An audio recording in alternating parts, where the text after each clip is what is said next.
Hey there, it's Pete with GCI Turf. Hope you're having a great day today.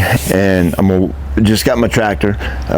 I'm still pumped up about it. I'm gonna walk you through what I do to figure out my trailer length. Obviously, I'm gonna go with the widest trailer I can get. Pretty much made my mind up to get a tilt deck, and I'm actually gonna buy the thing today, and then when I get it back over here I'll show you the trailer. But I need to figure out what length I need, and so I'm gonna kind of take you through the process of how I do that with a brand new piece of equipment. The majority of the time the front bucket is going to be on the tractor, so that's what I'm going to do my measurement by. And then I also want to measure it with the biggest attachment that I currently have on the rear.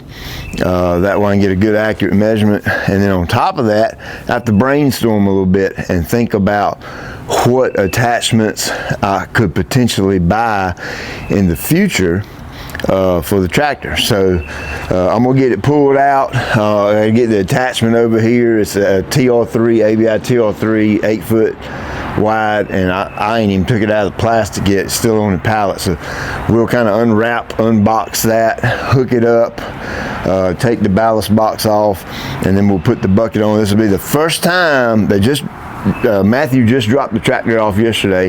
This will be the first time ever I've hooked to the front bucket. So I'm gonna put you up real close to it just to see how intuitive it is or how easy it is to hook up.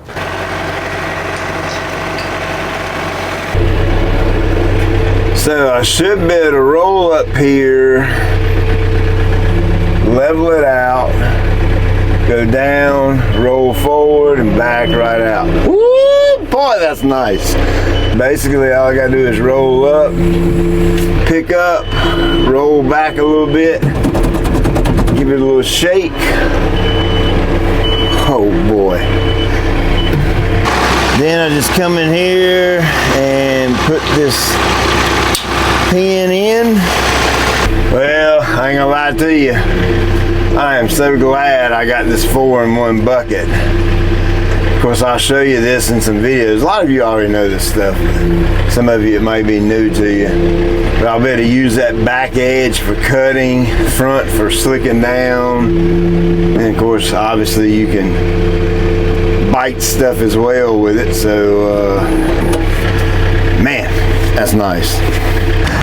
So this right here is my new TR3. I got one for the Ventrac, and for the most part, I think when you buy something from ABI and they ship it to you, I think everything pretty much comes just like this in a crate or packaged real well. I've always been impressed with their packaging. It's they go overboard on making sure things are secure so they don't get tore up. And that's a pretty stout pallet right there. This is supposed to be, well, let me reword that. I think I ordered it iMatch compatible. I think. I sure hope I did. If I didn't, I guess I'll have to circle back around and get that from them.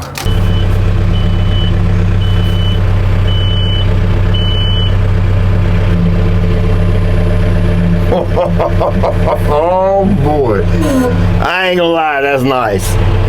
That is pretty doggone nice, man. All right, so now that I got my attachment on, I'm just gonna simply measure and see how long this unit is all together. Make sure that's good, yeah. And looks like I'm coming in at just a touch over 18 feet. 18 feet 3 inches roughly. So we'll call that 18 feet, because actually this was over about 3 inches, so we'll call that 18 feet. That means if I get a 22-foot trailer, I got 4 foot of space for whatever, or I could get a 24-foot, and then I would have 6 foot of space. Well, here's my thought process on that. Okay, yeah, the 24 footer's probably going to cost what? Anywhere from I haven't even got prices on these yet. Anywhere from $200 to, I don't know, $800 more. I would guess it could even be $1,000 more for that extra 2 foot of trailer. But I have to think for the future. I know for a fact at some point in time I'm going to have a verticutter. I'm going to have an aggravator or an aerator for back here. I know I'm going to have a deep tine aerator for back here. A box blade, land plane could be potentially purchases I make later on. They make laser grading box blade systems that go back here.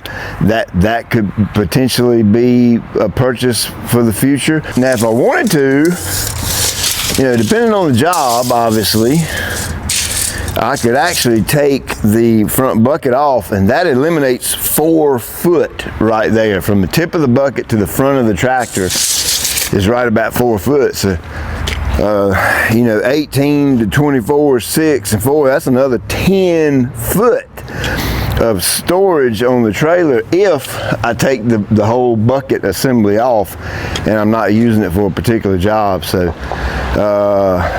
the point I'm getting at is hands down 24 foot. That extra money I'm gonna spend on that 2 extra foot of trailer, that's not gonna mean anything to me, but I'm pretty dead set that I'm gonna get a 24 foot, unless the 22 and the 24 is like an astronomical difference in price, which I don't really see it's gonna be that. I never want to be lacking for space, okay? The 2 foot pulling it down the road, it's not going to make a hill of beans difference. I mean, if you can back a trailer, the 24 foot versus a 22, it's just not going to mean anything from a drivability standpoint. So I'm going to go to the trailer place, see what they got, make sure they got a 24 footer on the yard. I'm pretty sure they do. And I'll be back, and then we'll load all this thing up on the trailer and see what it looks like on the trailer. So I ended up buying a Iron Bull trailer. These things are made down in Texas. 8,000 pound axles, 16 ply tires. It's built like a doggone army tank. I absolutely love it. And what you do here, pull out your pin, pull that up there we go, to unlatch it. And then you've got a dial here. Let's see, open is left or open is right. So you turn it either that way or that way. I believe that's the way that works. And then it should tilt. Let's see here. Oh yeah. All right, let me go get the tractor and we will try it out. And this is my first time ever loading on a tilt trailer, so we'll see how this goes. Ooh boy, snap dog, got to make you shake a little bit. I like that. And obviously before you take off, you got to lock this back down. But I think that's nice right there. It's 24 foot. I thought I might be able to get the ABI. There might be one time that I'll need the ABI force on here with the bucket and the tractor. If that's the case, I wouldn't have the TR3. I'd have my sand leveling attachment back here, and then the front bucket. If that's the case, then I would pull the ABI all the way to the front of the trailer, park it sideways like that, and then the back tires, that would put the back tires somewhere right about here maybe. So I feel like I got a good amount of room for that. Could possibly, I'll try this off camera, but back it on and let the bucket be right here on the end of the trailer, and then that would put the back tire probably somewhere right about here, and that would really give me enough room.